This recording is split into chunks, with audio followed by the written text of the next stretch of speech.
Chapter 1. The hissing of pistons, the whine of servos, armor-shod feet rhythmically stomping, weighed down by the brute power of a railgun. All of these were things he enjoyed. The Buckmaster, a marvel of engineering, is the only scout mech chassis able to mount such a heavy weapon. He thought the Buckmaster deserved a better name, so he called it what it truly was, a hunter. Specialist Hugh Armbruster loved his mech. Sector 78, Perimeter Patrol, call sign Hunter, 20:52 hours. Armbruster's body swayed gently in time with the machine's loping gait, safely cocooned in the darkened cockpit. Perfectly in tune with his steel Hunter, he surveyed from 20 feet up, silently begging for a reason to unleash hell. His faith in both his skills and equipment were unbreakable. The smells of grease and gun oil, the only things he'd been able to identify clearly for some years now, told him he was home. The only trouble was, after 10 years of loyal service, there were still no wars to fight. He viewed the world through a series of vision blocks and several monitors, showing the washed-out feed from cameras mounted upon the pitted hull, carrying out standard checks with monotonous regularity. Armbruster's eyes flicked across to view his left flank and, as always, all he could see was mould-strewn concrete. The perimeter wall, vast and imposing, the 100-foot-high sheer surface was an ever-present reminder to the citizens of Solo Nobre that Great Leader was there, and he was looking after them. To his right, the light mech was just coming up on the edge of the habitat area for Sector 78. He could already see off-duty shift workers milling about outside several dingy bars, smoking and chatting amongst themselves. Being the furthest outpost of District 4, Sector 78 was a dead end, in more ways than one. Once a primary logistics hub, responsible for shipping vast quantities of supplies to and from the other capital cities, it possessed a large rail depot within its confines. The military put an end to that after the Troubles, vowing to make every capital self-sufficient, a fortress against attack from an outside foe. All the outer gates but one were welded shut, and units were posted to each and every sector, with no exceptions. Great Leader was determined not to make the same mistakes as his late progenitor. The former rail depot now stood unused, its engines and carriages rusting onto their tracks, reducing Sector 78 to several square miles of mostly wasteland. The inhabitants were overspill from other sectors.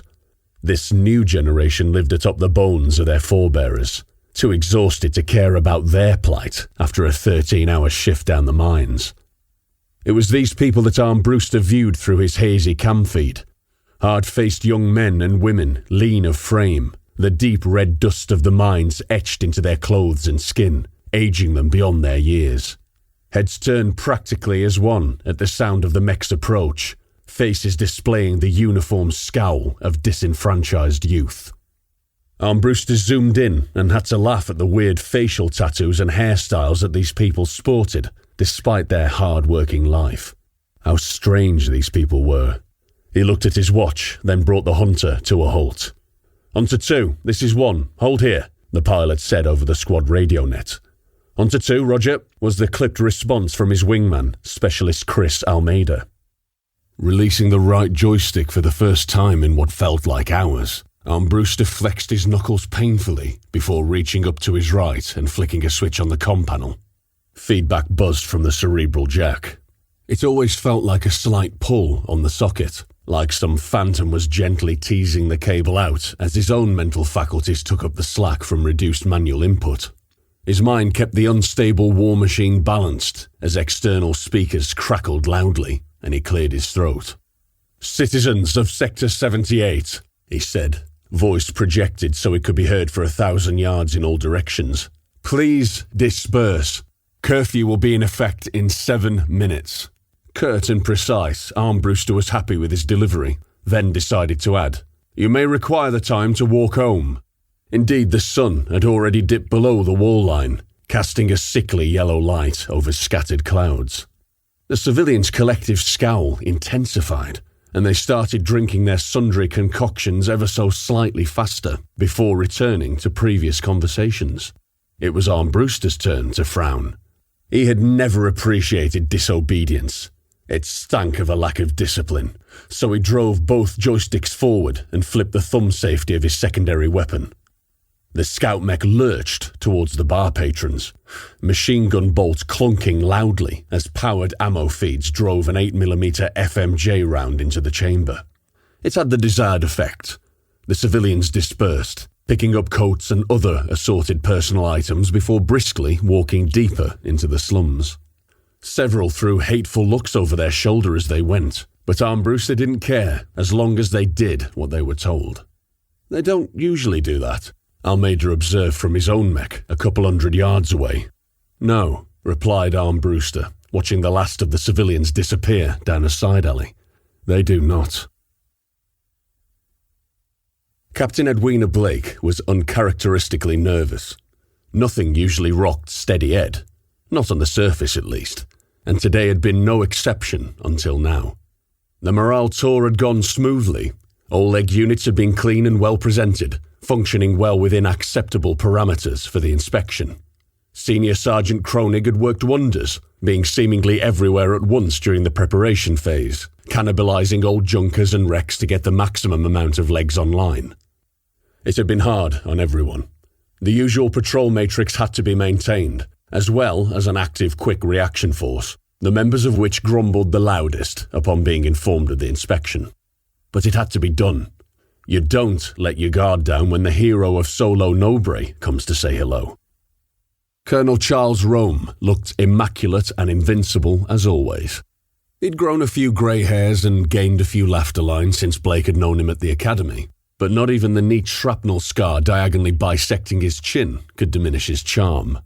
She hadn't seen him in the years since the food riots, and couldn't help but wonder if he'd let the fame go to his head. Those thoughts had been quashed soon after he arrived. He immediately ignored the prescribed tour schedule and went to see the troops first. Blake thought him acting the shrewd politician, cultivating his immense popularity with the conscripted forces. It was an obvious play. Nobody likes standing to attention for hours, waiting on senior officers. Then she saw him in action and changed her mind on the spot. On the immaculate garage floor, Rome returned a crisp salute to Senior Sergeant Kronig before cracking a smile and telling the troops to relax. A moment of uncertainty was followed by a collective sigh of relief, and Edwina felt days of tension disappear from the base. He engaged the men with easy banter, not in the forced, awkward way that made her usually avoid such interactions. Your boots fit okay. Mail getting through? Very good. There was none of that where Rome was concerned. He cracked jokes, taking the thinly veiled jibes that characterized enlisted soldiers the globe over and fired back with a razor wit. Pulling no punches, he instantly crossed the carefully constructed barrier between officers and enlisted and became one of them. She quietly observed this easy back and forth, the effortless rapport that Rome established with her fighters, and she just could not resent him for it, despite the obvious reasons. So what if he'd advanced faster than her? So what if it was a case of right place, right time? Blake had often wondered if she would have reacted differently if she were present during the riots, but it didn't matter. She saw why Rome had been picked up as a symbol and a hero while he was talking to her men, even putting them at ease while he inspected the slowly decaying equipment. "It's not your fault," he said. "You're doing the best you can with what you've been given." She could tell he really meant it. None of that was responsible for making her nervous now. The inspection had been a resounding success, and indeed the morale tour had achieved the desired effect for once. It was that Colonel Charles Rome had requested to speak with her in private, with that trademark glint twinkling in his eye.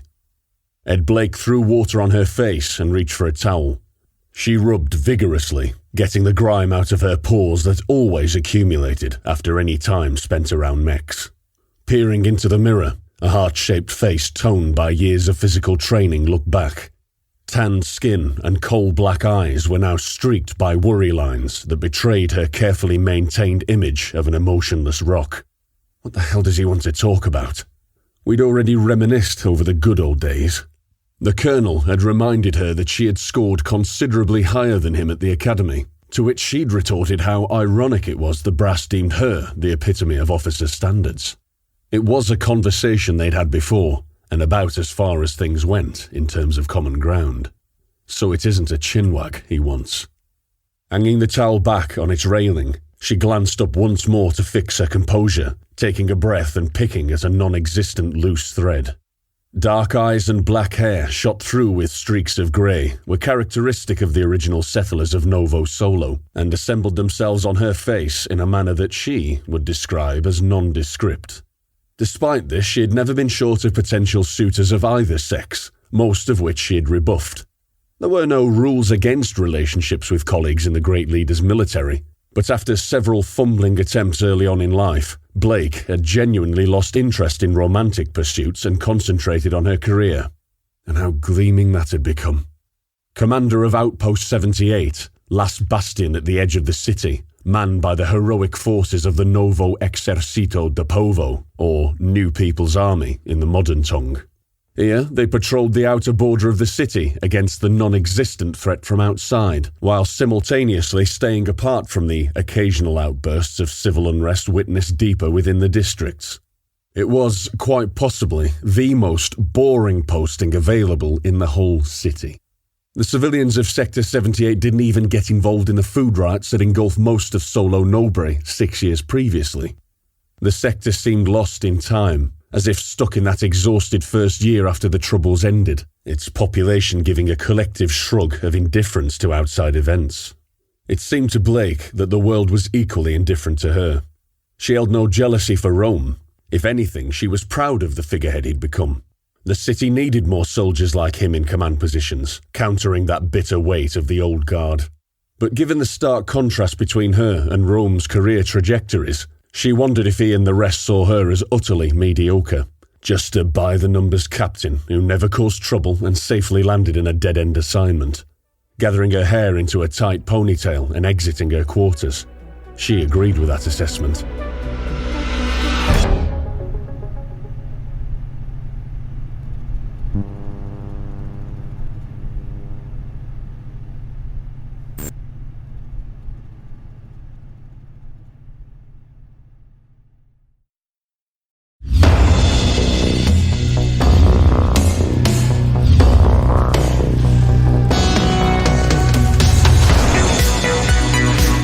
Armoured Toro Walker.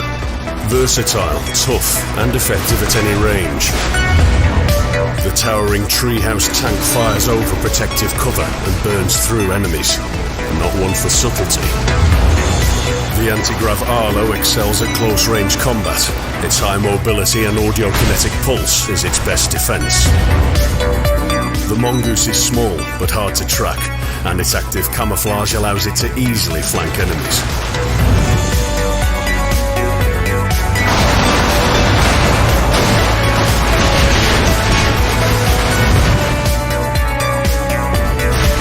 Contracts waiting, Brigador.